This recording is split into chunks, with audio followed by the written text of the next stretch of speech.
Welcome to part 3 of the New South and the Wild West. Now we're going to take a look at presidential Reconstruction in practice. Now, Johnson Reconstruction in practice is going to illustrate the fact that Andrew Johnson lacks the ability to get out of his own way, right? He's going to take a tense situation and constantly make it worse. I mean, first of all, you take a look at what he does to answer the two questions. He made the radical Republicans a little bit more happy with his position that, well, the readmittance of the states needs to be a little bit more punitive, a majority oath, ratify the 13th Amendment, stuff like that, but it still isn't that harsh. And his answer to question number 2 is, as far as what is the role of the freedmen is, hey, they got their freedom. They should be happy they got what they got, right? This is really what you would call the conservative approach of the three different main ways of approaching Reconstruction. Okay, and so the radicals didn't really like this. And then he makes things worse. For example, the Freedmen's Bureau had taken Sherman's Special Field Order 15 and turned it into a civilian policy called Circular 13. Circular 13 was taking former lands held by slave owners and redistributing them to former slaves. 40-acre allotments plus 1 mule. Now we got the mule. Okay, 40 acres and a mule. Okay, Andrew Johnson is going to overturn Circular 13 by executive order. He's going to say, no, you cannot have Circular 13 in the Bureau, the Freedmen's Bureau. It violates these people's, former slave owners, these landowners' Fifth Amendment rights. You cannot take away their property without due process of law. The Fifth Amendment protects them. Now, of course, the counter argument is, well, these were spoils of war. These people were not protected by the Constitution when they were in rebellion, right? But Johnson's the president, and he overturns this administrative policy as a result. Then there was the issue of those people that couldn't participate in government. And Andrew Johnson begins issuing pardons like it's candy on Halloween, right? He issues them to some pretty prominent former members of the Confederacy. For example, former Confederate President Jefferson Davis will receive a pardon. So will former Confederate Vice President Alexander Stephens. He will receive a pardon. Okay. Even the 3 remaining living members of the conspiracy to assassinate Abraham Lincoln, Samuel Arnold, Samuel Mudd, and Edmund Spangler. There were the only 3 still left alive at this point in 1865. He's going to pardon all 3 of them. By the end of 1865, Johnson had granted amnesty to most high-ranking former Confederate officials. Okay. Matter of fact, when Georgia was in the process of reapplying for statehood there in December of 1865, one of the things the Georgia legislature had to do was select U.S. senators to send to represent Georgia. They are going to select as one of their senators former Confederate Vice President Alexander Stephens. So the former Vice President Alexander Stephens is given his old Senate seat back. Needless to say, radical Republicans in the Congress are outraged by this, and they say, there's no way we're going to allow a former Confederate vice president to sit in the U.S. Senate, right? So you have this fight building up there. And the states themselves, they're not doing themselves any favor either to keep the ire of the radical Republicans away from them. In the southern states, you're going to start seeing the issuing of black codes. Black codes are all designed to try and return the freedmen, the former slaves, to as close to slavery as you legally can. 13th Amendment means you can't make them slaves. How close can we get them? So they began passing all of these laws that restrict the freedoms and movements of African Americans there in these southern states, and we call them black codes. If you talk about black codes after Reconstruction, that's typically what we call Jim Crow laws. That's the difference between the two. Black codes are these laws that took place during Reconstruction, right, during presidential Reconstruction.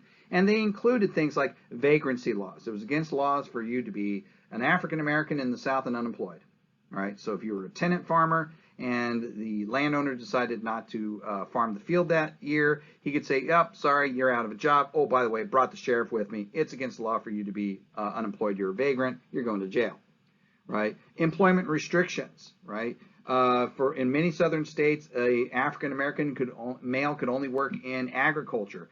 African American females could only work in service industries as maids and things like that, right? Land ownership restrictions. Maybe an African American's a tenant farmer, maybe he wants to own his land someday.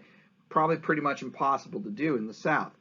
The worst of these were probably what were called apprenticeship laws. If you were an African American family and say the husband gets arrested and thrown in jail for, let's say, being unemployed, vagrancy, the children could become wards of the state, in which they would be sent out to plantations as apprentices to work until they were adults, work until adulthood. There's no other way to describe this. This is child slavery. So you see, these black codes are designed to try and return African Americans as close to slavery as they possibly can within the legal structure that was now in place, right? And this infuriated the radical Republicans. Now, when Congress came back in session in 1866, they immediately began to take action against the southern states and President Johnson. First of all, they refused to accept the congressmen, the senators that the southern states had sent to serve. They refused to recognize the applications for readmission under either the Johnson or Lincoln plans, and they began to put together legislation in order to push back on Johnson himself. They began with the Freedmen's Bureau Act of 1866. The Freedmen's Bureau Act of 1866 was just the renewal of the Freedmen's Bureau that Lincoln had established March of 1865, right? But they had strengthened it. They gave the Freedmen's Bureau more power. Now, because the Southern legislators, the senators and representatives, are not allowed into Washington, onto the floor of Congress at this point, radical Republicans have a supermajority, a veto-proof majority in both houses. So for Johnson to veto this bill, he's not going to really gain anything out of this, right? Except maybe saying that he's standing on political principles. He's going to state that the Freedmen's Bureau overreaches the authority of the federal government. And whether true or not, that veto that he submits against it is going to be quickly overridden by the radical Republicans. What he gained out of that was, well, the Freedmen's Bureau is still renewed, and the radical Republicans are now even more angry with him. And then he continues to get in his own way. Like I said, Johnson's really good at getting in his own way. The Civil Rights Act of 1866 is passed by Congress. This is the first ever piece of civil rights legislation ever in the United States, right? First one in U.S. history. As I mentioned, the ratification of the 13th Amendment, December 6, 1865. There's your beginning of the civil rights movement. Here's your first piece of civil rights legislation. In it, it declared anyone born in the United States, regardless of their skin color, are U.S. citizens. And that was important because the Constitution never defined citizenship. Citizenship was just considered, well, if you're a citizen of the state, one of the United States, you were by default a citizen of the nation. And that held true until the Dred Scott decision in 1857. In the 1857 Dred Scott decision, Roger Taney, in his majority decision, had stated that people who were black were not considered citizens of the United States by the definition considered under the Constitution. In other words, if you were born and raised in New York, African American, you'd been a citizen of the state of New York and therefore a citizen of the United States, in 1857, your citizenship just got stripped away from you. You're no longer a U.S. citizen, right? So this piece of legislation is the first time that the U.S. legally defines citizenship, what citizenship is, on a national level. Okay. Now, the Civil Rights Act of 1866 also defined the rights of these citizens, including the rights to sue, the right to make contracts, and it prohibited the passage of any laws like black codes, right? You could not pass laws based on skin color. So it invalidated all those Southern black codes. Now, again, Johnson is going to veto this bill, and Congress is going to very easily override his vetoes. By the summer of 1866, the radical Republicans in Congress decided that they needed to step up the pressure and stand up an even more bold defiance to Andrew Johnson, and they're going to begin this process with the 14th Amendment. So the Civil Rights Act of 1866 defined citizenship and included citizenship amongst people regardless of their color, right? That's great, but it's just a law. And one of the concerns that the radical Republicans had was what happens if down the road we're still not in power and whoever is in power, whoever is the majority, decides that they don't want that law in the books anymore. We need to make this law very difficult to repeal. And the best way to make a law difficult to repeal is to make it a constitutional amendment. Think about it. We have 27 amendments to the Constitution, and only one has ever been reversed, right? And we'll talk about that one later. It's called prohibition, okay? So they introduced the 14th Amendment. The 14th Amendment basically takes some of these aspects of the Civil Rights Act of 1866 and puts it into constitutional language, right? And it states, all persons born or naturalized in the United States and subject to the jurisdictions thereof are citizens of the United States and the states wherein they reside. No state shall make or enforce any law which shall abridge the privileges or immunities of citizens of the United States, nor shall any state deprive any person of life, liberty, or property without due process of law, nor deny any person within its jurisdiction equal protection of the law. There are three very big things just in that one paragraph. Number one, it defines national citizenship.